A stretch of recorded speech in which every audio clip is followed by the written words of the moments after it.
క్రీస్తునందున్న ప్రియులకు ప్రేమతో వందనాలు తెలియజేస్తున్నాను.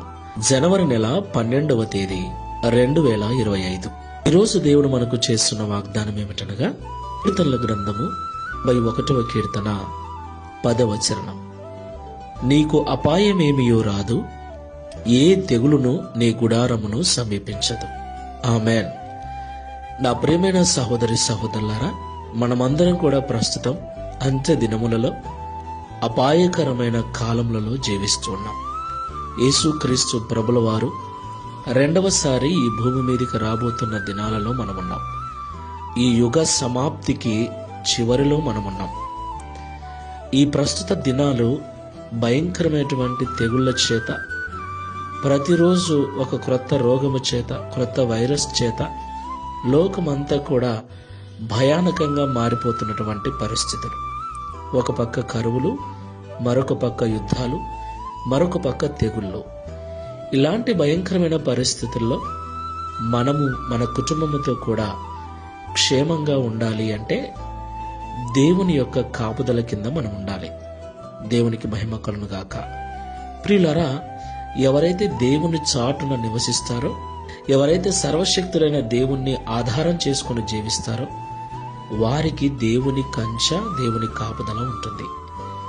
దేవుణ్ణి ఆశ్రయించకుండా, దేవుని చాటున నివసించకుండా, మన రక్షణ కొరకు ఎన్ని ప్రయత్నాలు చేసినా, ఎన్ని హాస్పిటళ్ల చుట్టూ తిరిగినా, ఎంత సంపదను సమకూర్చుకున్నా క్షేమంగా ఉండలేము. అవేవీ మనల్ని కాపాడలేవు.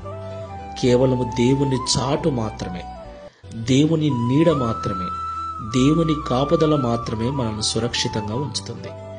కాబట్టి ఈ లోకములో ఉన్న వారిని, ఈ లోకములో ఉన్న వాటిని నమ్మకుండా, వారి మీద ఆధారపడకుండా, సర్వశక్తిగల దేవుని మీద ఆధారపడి ఆయన చాటున మనం బ్రతుకుదాం. ప్రార్థన చేసుకుందాం. శాశ్వతమైన ప్రేమతో ప్రేమిస్తున్న ప్రభువా, మీకు వందనాలు చెల్లిస్తూ ఉన్నాం. నిజము తండ్రి, ప్రస్తుతం మేము జీవిస్తున్న దినాలు అంత్య దినములు, అపాయకరమైన కాలములు.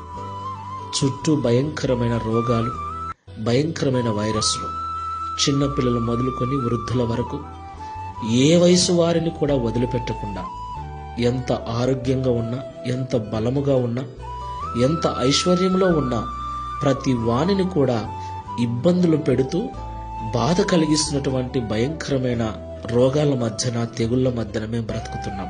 అయితే కేవలము నీ చాటున జీవించినప్పుడే, నిన్ను ఆశ్రయముగా కలిగి మేము నిన్ను నమ్ముకుని జీవించినప్పుడే ఈ భయంకరమైన లోకములో మేము సురక్షితముగా కాపాడబడతామని, మీరు మాకు నియమించిన ఆయుష్కాలం అంతా క్షేమంగా ఉంటామని మాతో మాట్లాడారు.